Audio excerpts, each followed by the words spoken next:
اور اس نون لیگ کے رہنما میڈیا سے گفتگو کر رہے ہیں، آپ کو لیے چلتے ہیں۔ چاہتا ہوں کہ آج جو آپ نے فیصلہ کیا یہ شروع ہوا پٹیشنز کے ساتھ، جو عمران خان نیازی، شیخ رشید احمد اور سراج صاحب جو جماعت اسلامی کی ہیں ان کی پٹیشنز تھی۔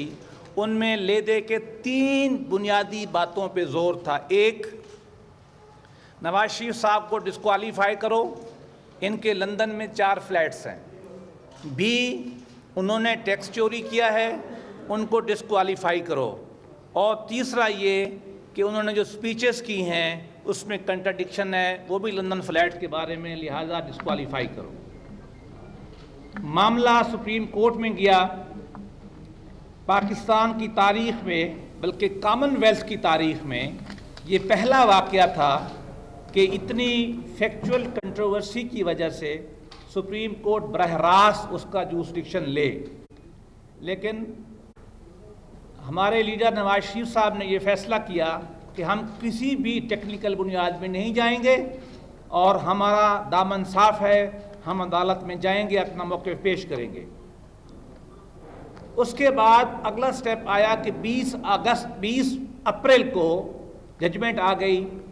اس میں 2 جج صاحبان نے ایک فیصلہ دیا، ان کے 3 ساتھیوں نے ان کی بات نہیں مانی اور اس کے نتیجے میں ایک GIT تشکیل دے دی گئی۔ ہم ادب سے اس پروسیس سے لے کر آج تک کے اوپر میں اس پہ تبصرہ کرنا چاہتا ہوں۔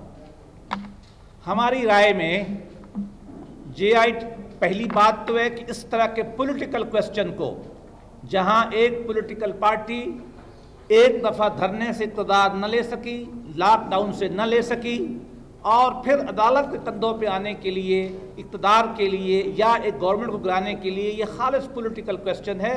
عدالتیں اس کنٹروورسی میں پھنستی ہیں تو نقصان ہوتا ہے، یہ پوری دنیا کا جورسپروڈنس ہے۔ لیکن بہرحال عدالت عظمیٰ نے یہ لیا، اور اس کے بعد تاریخ میں کبھی ہم یہ سمجھتے ہیں کہ اس طرح کی جوائنٹ انویسٹیگیشن ٹیم نہیں بنی۔ ہم نے اس کو قبول اس لیے کیا کہ کوئی یہ نہ کہے کہ یہ پروسیس سے بھاگنا چاہتے ہیں۔ اور یہ بھی میں ادب سے عرض کرنا چاہتا ہوں، یہ بھی غالباً انسانی تاریخ میں پہلی دفعہ ہوا ہوگا کہ انویسٹیگیشن کے عمل کو جج صاحبان براہ راست سپروائز کر رہے ہو۔ یہ آپ کو معلوم ہے کہ انویسٹیگیشن الگ کام کرتی ہے، پراسیکیوشن الگ کام کرتی ہے، اور جوڈیشری اپنا الگ کام کرتی ہے۔ یہ جو کامن لا کا ایک اسٹیبلشڈ نارم ہے، ہم سمجھتے کہ سیپریشن آف پاور کا، ہم سمجھتے ہیں کہ یہ بھی اس میں ہماری رائے میں اس پر عمل نہیں کیا گیا۔ اس کے بعد GIT کی جو فارمیشن ہے، اخبارات میں ہم نے پڑھا ہے کہ اس میں ماڈرن ڈیوائسز جو ہیں وہ واٹس ایپ سے وہ شروع ہوتی ہے۔ عدالت عظمیٰ کو حق حاصل ہے کہ وہ جس بندے کو منتخب کرے، لسٹ سے نام چن لے، بالکل ٹھیک ہے۔ لیکن کم و بیش جو میرا تاریخ کا مطالعہ ہے، تاریخ قانون کا، اس میں ہم نے کبھی نہیں دیکھا کہ اس طرح کی باتیں سامنے آئیں۔ اس کے بعد GIT بنی۔ ہم نے ادب کے ساتھ گزارش کی کہ ایک ان میں وہ آدمی ہے جو ہمارے خلاف ریفرنس بنا چکا، ایک وہ آدمی ہے جو ہمارے خلاف برقع میں CF رہا، اس کی بیوی الیکشن لڑتی رہتی ہے۔ ہماری گزارشات ہم نے رکھی، وہ نہیں سنی گئی۔ ہم نے یہ ان کو بتایا کہ جناب وہ لوگوں کو بلاتے ہیں، تھریٹ کرتے ہیں، کہتے ہیں نواز شریف صاحب کے خلاف ایفیڈیوٹ واپس لے لو ورنہ اپروول بنانے کی کوشش، یہ بھی معاملہ چلتا رہا۔ پھر آخر میں رپورٹ آ گئی۔ اب رپورٹ پہ آ جائیں۔ رپورٹ ساری کی ساری، اکثر حصہ اس کا مخبر کی رپورٹ کے اوپر ہے۔ تھانے کچہری میں، تحصیل کے لیول میں جو رپورٹ ہوتی ہے وہ مخبر بتاتا ہے۔ یہاں ایک نیا اصطلاح استعمال کی گئی ہے جو آپ ماشاءاللہ بہت پڑھے لکھے آدمی ہیں، میں نے تو 47 کے بعد نہیں دیکھی، بلکہ مجھے نہیں معلوم کہ پاکستان کے اندر، ہندوستان کے اندر جب کامن لا شروع ہوا ہے انگریزوں کا 1860 سے، مجھے نہیں معلوم کہ کوئی رپورٹ جو ہے سورس رپورٹ سے بنی ہو۔ اگر ہے تو آپ مجھے بتا دیں۔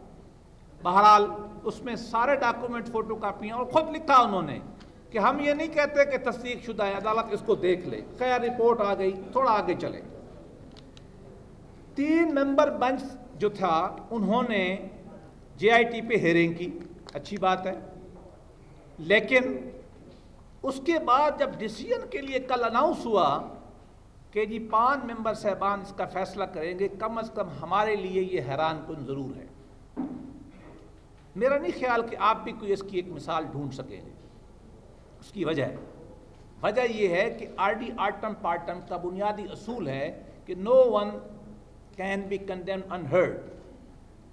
ایک بات کو 3 جج صاحبان سنتے ہیں اور فیصلہ 5 کرتے ہیں، ان کے لیے آسان کام تھا کہ 5 بیٹھ جاتے، لیکن بہرحال یہ ہوا ہے۔ ہم ادب سے کہتے ہیں، ہم یہ سمجھتے ہیں کہ جس قانون جورسپروڈنس کو ہم سمجھتے ہیں اس میں یہ انصاف کے تقاضے بالکل پوری نہیں کرتا۔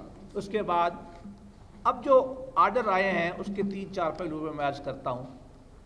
نیب کو دی گئی ہے کہ آپ یہ کام کریں، ایگزیکٹو کی ڈسکریشن کو ختم کرنا عام طور پر ہم کیس لا میں ناپسند کرتے ہیں۔ جیسا آپ جج صاحب کی ڈسکریشن کو ختم نہیں کر سکتے، نیب کی اپنی ڈسکریشن ہے، ان کو آپ یوزرپ نہیں کر سکتے۔ پھر یہ کہا گیا ہے کہ ایک جج صاحب ہوں گے مانیٹرنگ جج، جو یہ دیکھیں گے کہ یہ نیب کا ریفرنس کیسے بنتا ہے۔ بھائی سپریم کورٹ آف پاکستان کا جج، ہمیں بڑے ادب سے کہتا ہوں، کیا ریفرنس بنانے کے عمل میں شامل ہوگا؟ کیا انصاف کے تقاضے اس سے ہمارے پورے ہو سکیں گے جو فنڈامنٹل رائٹ ہے؟ پھر کہ وہ 6 ہفتے میں کریں، ٹھیک، جو عدالت سنے گی وہ کیس، نیب عدالت پنڈی کی، اسلام آباد کی، اس کی براہ راست سپرویژن جو ہے وہ سپریم کورٹ کے وہ جج کریں گے۔